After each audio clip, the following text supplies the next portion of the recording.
What do we want? Clean air! When do we want it? Now! Ben, tell me about the demonstration next week. So next week in Hartford, in front of the state capitol of Connecticut, we're rallying for 100% renewable energy for 100% of the people, because we need a world that's run on sustainable energy and not run on pollution and cruelty and exploitation of resources that are not only harming the climate but harming the people that are being exploited to extract them. Now, what time frame are you talking about to get this 100% renewable? The numbers that we use are based on Mark Jacobson and the Solutions Project, which calls by 2050 we can be, every state in the United States can be 100% renewable energy. There are some people that say we can do it by 2030. We'd like to do it by 2030 because the sooner we go to renewable energy, the sooner we have a better society to live in. It's interesting that Jacobson, for some, had seemed an extreme figure, and then just a couple weeks ago, National Geographic had a big piece about Jacobson, and online you can go and see how every state fares with his plan. Yeah, it is interesting, but it's always the pioneers that are laughed at, and then their ideas are accepted later. So he's a very smart guy. He came up with a good plan.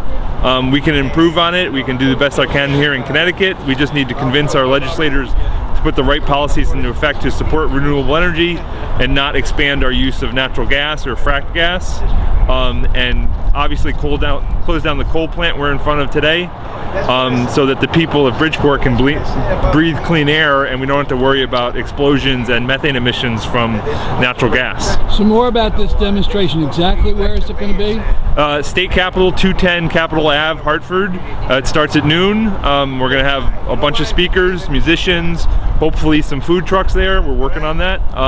It's going to be a good time, and we're going to convince the legislators of Connecticut to put in the policies to go to renewable energy. And sponsoring groups? 350 Connecticut, Connecticut Chapter Sierra Club, Occupy Danbury, a bunch of churches, Food and Water Watch. You can go to the complete list at 350connecticut.org. It's all listed there. And most environmental groups in Connecticut, a few labor groups in Connecticut, a lot of religious groups. We're trying to get a broad umbrella of people because it's becoming more and more obvious that renewable energy is the way to go, and it's the best to not only for our environment, for a more equitable society, and for a better world for all of us. Now, you say you want to convince the legislature, but haven't they come up with their own plan? Natural gas pipelines spending billions? Yes, they have, and not only spending billions of government money, but also spending millions of ratepayer money, because they're putting a charge on our electric bills to build these pipelines.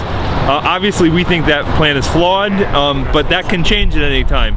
We put these policies into effect, or our legislators did, and we can repeal them and put the right policies into effect. So we can convince our state legislators, our federal legislators, the president, the current president, whoever the next president's going to be, has to listen to the people, and the people want renewable energy.